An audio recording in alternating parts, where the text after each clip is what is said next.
ये स्टोरी उस व्यक्ति की है जिसे लोग केपी सिंह के नाम से इंडिया के रियल एस्टेट के एरिया में सबसे ज्यादा सक्सेसफुल पर्सन के रूप में पहचानते हैं और उनकी रिस्पेक्ट भी करते हैं। ये उनकी मेहनत, लगन और सेल्फ कॉन्फिडेंस का कमाल है। आज DLF यानी कि दिल्ली लैंड एंड फाइनेंस का कारोबार देश के लगभग 20 स्टेट्स के 25 शहरों में फैला हुआ है, जिसमें फॉरेन से भी कई बड़ी कंपनीज के ग्रुप और लोगों ने इन्वेस्टमेंट कर रखी है और हजारों लोगों को उन्हीं की बदौलत रोजगार मिला हुआ है। चलिए जानते हैं उनकी सक्सेसफुल लाइफ की स्टोरी के बारे में। DLF चेयरमैन और CEO कुशल पाल सिंह का जन्म 15 अगस्त 1931 को उत्तर प्रदेश के बुलंदशहर में हुआ। वो एक फार्मर के घर पे पैदा हुए थे। उन्होंने अपनी ग्रेजुएशन की डिग्री मेरठ कॉलेज से की और उसके बाद एरोनॉटिकल इंजीनियरिंग की स्टडी उन्होंने ब्रिटेन में की। वहां से डिग्री पूरी करने के बाद British officer service selection board UK के द्वारा इंडियन आर्मी में सिलेक्शन की गई। वो देहरादून की इंडियन आर्मी एकेडमी में शामिल हो गए और बाद में उनकी पोस्टिंग कैवलरी रेजिमेंट के कमीशन में की गई। कुशल पाल सिंह ने कुछ दिन बाद ही आर्मी की नौकरी से इस्तीफा दे दिया। DLF Delhi land and finance की स्थापना साल 1946 में चौधरी रविंद्र सिंह ने की थी, जो कि कुशल पाल सिंह के ससुर जी थे। ये कंपनी दिल्ली इंडिया बेस्ड है। कुशल पाल सिंह ने साल 1960 में अमेरिकन यूनिवर्सल इलेक्ट्रॉनिक कंपनीज, जो यूनिवर्सल इलेक्ट्रॉनिक कंपनी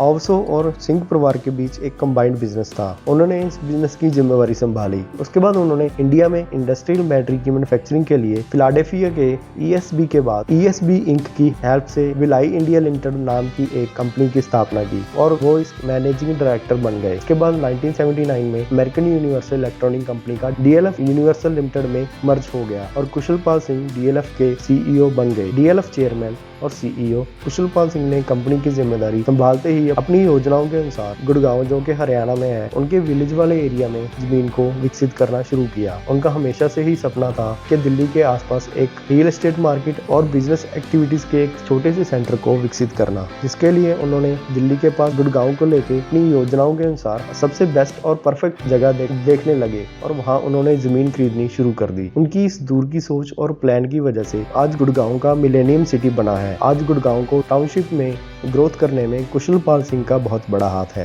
यही नहीं, उनका role Indian real estate medium से इंडियन इकोनॉमी के विकास में भी है और उन्होंने अपनी योजनाओं के अनुसार FDI को रियल एस्टेट में लाना शुरू कर दिया। एक नए बिजनेस की पूरे वर्ल्ड लेवल पे शुरुआत की। DLF या दिल्ली एंड लैंड फाइनेंस ने सबसे पहले दिल्ली में Shivaji park, Rajouri garden, Krishna Nagar, greater Kailash, greater colony और हौज खास जैसी कॉलोनियों को विकसित करना शुरू किया और 1970 में इस कंपनी ने गुड़गांव में DLF सिटी प्रोजेक्ट के अंडर होटल्स को भी विकसित करना शुरू कर दिया। आज DLF साइबर सिटी इंडिया का सबसे बड़ा टेक्नोलॉजी पार्क है, जो लगभग 125 एकड़ में फैला हुआ है। यहाँ तक कि इंडिया का एकमात्र नाइट ग्लो गोल्फ और एशिया का सबसे यूनिक गोल्फ क्लब DLF की ही देन है। यही नहीं, दिल्ली के वसंत कुंज में स्थित DLF एम्पोरियम मॉल इंडिया का सबसे बड़ा लग्जरी मॉल है। DLF ने करीब 300 करोड़ एकड़ जमीन खरीद के उसको विकसित किया और इंडिया में GE और नेस्ले जैसी बड़ी कंपनियों को आगे बढ़ाया। इंडिया में DLF के पास करीब 10,000 एकड़ का एक लैंड बैंक है और कंपनी की करंट वैल्यू 125,000 करोड़ के आसपास है। आज भी इस देश के कई शहरों में कंपनी आने वाले प्रोजेक्ट पे आगे बढ़ रही है। DLF के चेयरमैन और CEO कुशल पाल सिंह को नेशनल और international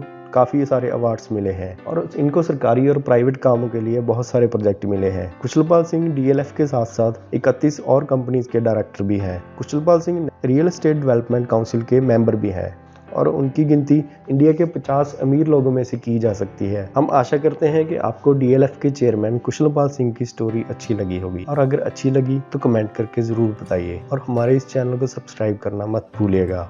thanks for watching this video.